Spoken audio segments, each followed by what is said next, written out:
Joshua chapter 16. The land allotted to Joseph began at the Jordan east of the springs of Jericho, and went up from there through the desert into the hill country of Bethel. It went on from Bethel, that is, Luz, crossed over to the territory of the Archites in Ataroth, descended westwards to the territory of the Japhletites as far as the region of Lower Beth-horon, and on to Gezer, ending at the Mediterranean Sea. So Manasseh and Ephraim, the descendants of Joseph, received their inheritance. This was the territory of Ephraim according to its clans. The boundary of their inheritance went from Ataroth-Adar in the east to Upper Beth-horon and continued to the Mediterranean Sea. From Michmethath on the north it curved eastward to Taanath-Shiloh, passing by it to Genoa on the east. Then it went down from Genoa to Ataroth and Nearah, touched Jericho, and came out of the Jordan. From Tappuah, the border went west to the Keah ravine, and ended at the Mediterranean Sea. This was the inheritance of the tribe of the Ephraimites, according to its clans. It also included all the towns and their villages that were set aside for the Ephraimites within the inheritance of the Manassites. They did not dislodge the Canaanites living in Gezer. To this day the Canaanites live among the people of Ephraim, but are required to do forced labor. Joshua chapter 17. This was the land allotted to the tribe of Manasseh as Joseph's firstborn, that is, for Machir, Manasseh's firstborn. Machir was the ancestor of the Gileadites, who had received Gilead and Bashan, because the Machirites were great soldiers. So this land was allotted to the rest of the people of Manasseh. The clans of Abiezer, Helek, Azriel, Shechem, Hepher, and Shemaiah. These are the other male descendants of Manasseh, son of Joseph, by their clans. Now Zelophehad, son of Hepher, the son of Gilead, the son of Machir, the son of Manasseh, had no sons but only daughters, whose names were Mahlah, Noah, Hoglah, Milcah, and Tirzah. They went to Eleazar the priest, Joshua son of Nun, and the leaders, and said, "The Lord commanded Moses to give us an inheritance amongst our relatives." So Joshua gave them an inheritance along with the brothers of their father, according to the Lord's command. Manasseh's share consisted of 10 tracts of land, besides Gilead and Bashan east of the Jordan, because the daughters of the tribe of Manasseh received an inheritance among the sons. The land of Gilead belonged to the rest of the descendants of Manasseh. The territory of Manasseh extended from Asher to Michmethath east of Shechem. The boundary ran southward from there to include the people living at En-Tappuah. Manasseh had the land of Tappuah, but Tappuah itself on the boundary of Manasseh belonged to the Ephraimites. Then the boundary continued south to the Keah ravine. There were towns belonging to Ephraim lying among the towns of Manasseh, but the boundary of Manasseh was the northern side of the ravine and ended at the Mediterranean Sea. On the south the land belonged to Ephraim, on the north to Manasseh. The territory of Manasseh reached the Mediterranean Sea and bordered Asher on the north and Issachar on the east. Within Issachar and Asher, Manasseh also had Bethshan, Ibleam, and the people of Dor, Endor, Taanach, and Megiddo, together with their surrounding settlements. The third in the list is Naphoth. Yet the Manassites were not able to occupy these towns, for the Canaanites were determined to live in that region. However, when the Israelites grew stronger, they subjected the Canaanites to forced labor, but did not drive them out completely.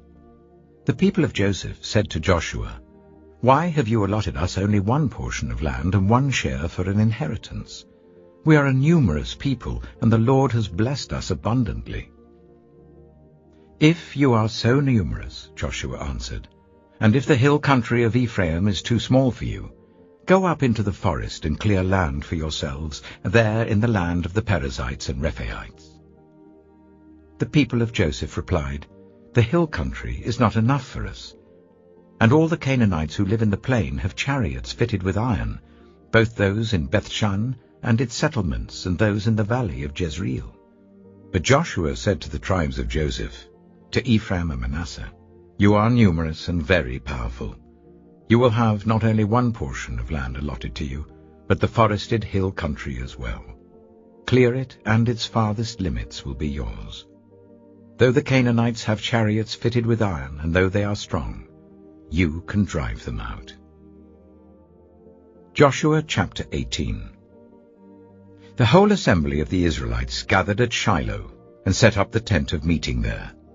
The country was brought under their control, but there were still 7 Israelite tribes who had not yet received their inheritance. So Joshua said to the Israelites, "How long will you wait before you begin to take possession of the land that the Lord, the God of your ancestors, has given you? Appoint 3 men from each tribe. I will send them out to make a survey of the land and to write a description of it according to the inheritance of each. Then they will return to me. You are to divide the land into 7 parts. Judah is to remain in its territory on the south, and the tribes of Joseph in their territory on the north. After you have written descriptions of the 7 parts of the land, bring them here to me, and I will cast lots for you in the presence of the Lord our God. The Levites, however, do not get a portion among you, because the priestly service of the Lord is their inheritance. And Gad, Reuben, and the half-tribe of Manasseh have already received their inheritance on the east side of the Jordan. Moses, the servant of the Lord, gave it to them." As the men started on their way to map out the land, Joshua instructed them, "Go and make a survey of the land and write a description of it. Then return to me, and I will cast lots for you here at Shiloh in the presence of the Lord." So the men left and went through the land. They wrote its description on a scroll, town by town, in 7 parts, and returned to Joshua in the camp at Shiloh. Joshua then cast lots for them in Shiloh in the presence of the Lord, and there he distributed the land to the Israelites according to their tribal divisions. The first lot came up for the tribe of Benjamin according to its clans. Their allotted territory lay between the tribes of Judah and Joseph. On the north side, their boundary began at the Jordan, passed the northern slope of Jericho, and headed west into the hill country, coming out at the wilderness of Beth-aven. From there it crossed to the south slope of Luz, that is Bethel, and went down to Ataroth-Adah, on the hill south of Lower Beth-horon. From the hill facing Beth-horon on the south, the boundary turned south along the western side, and came out at Kiriath-Baal, that is Kiriath-Jearim, a town of the people of Judah. This was the western side. The southern side began at the outskirts of Kiriath-Jearim on the west, and the boundary came out at the spring of the waters of Nephtoah. The boundary went down to the foot of the hill facing the valley of Ben-Hinnom, north of the valley of Rephaim. It continued down the Hinnom valley along the southern slope of the Jebusite city, and so to En-Rogel. It then curved north, went to En-Shemesh, continued to Geliloth, which faces the pass of Adumim, and ran down to the stone of Bohan son of Reuben. It continued to the northern slope of Beth-Arabah, and on down into the Arabah. It then went to the northern slope of Beth-Hoglah, and came out at the northern bay of the Dead Sea, at the mouth of the Jordan in the south. This was the southern boundary. The Jordan formed the boundary on the eastern side. These were the boundaries that marked out the inheritance of the clans of Benjamin on all sides.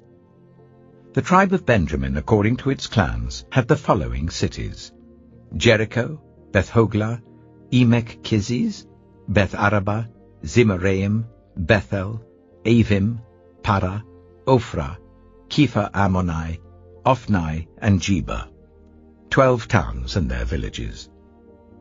Gibeon, Ramah, Beeroth, Mizpah, Kephirah, Mozah, Rechem, Urpiel, Taralah, Zelah, Haeleph, the Jebusite city, that is Jerusalem, Gibeah and Kiriath, 14 towns and their villages. This was the inheritance of Benjamin for its clans.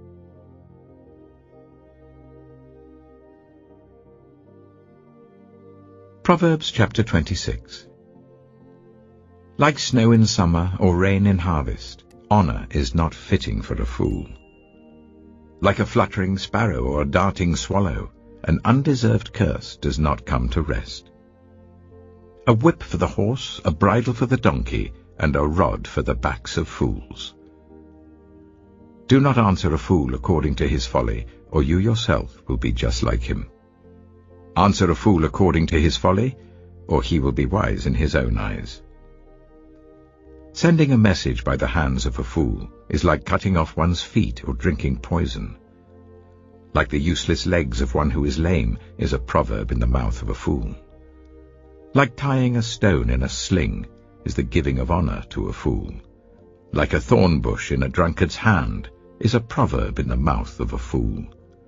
Like an archer who wounds at random is one who hires a fool or any passer-by. As a dog returns to its vomit, so fools repeat their folly. Do you see a person wise in their own eyes? There is more hope for a fool than for them. A sluggard says, "There's a lion in the road, a fierce lion roaming the streets." As a door turns on its hinges, so a sluggard turns on his bed. A sluggard buries his hand in the dish. He is too lazy to bring it back to his mouth. A sluggard is wiser in his own eyes than 7 people who answer discreetly. Like one who grabs a stray dog by the ears is someone who rushes into a quarrel not their own.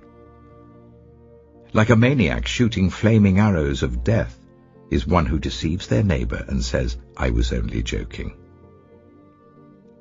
Without wood, a fire goes out. Without gossip, a quarrel dies down. As charcoal to embers, and as wood to fire, so is a quarrelsome person for kindling strife. The words of a gossip are like choice morsels. They go down to the inmost parts. Like a coating of silver dross on earthenware are fervent lips with an evil heart. Enemies disguise themselves with their lips, but in their hearts they harbor deceit. Though their speech is charming, do not believe them, for 7 abominations fill their hearts. Their malice may be concealed by deception, but their wickedness will be exposed in the assembly. Whoever digs a pit will fall into it. If someone rolls a stone, it will roll back on them. A lying tongue hates those it hurts, and a flattering mouth works ruin.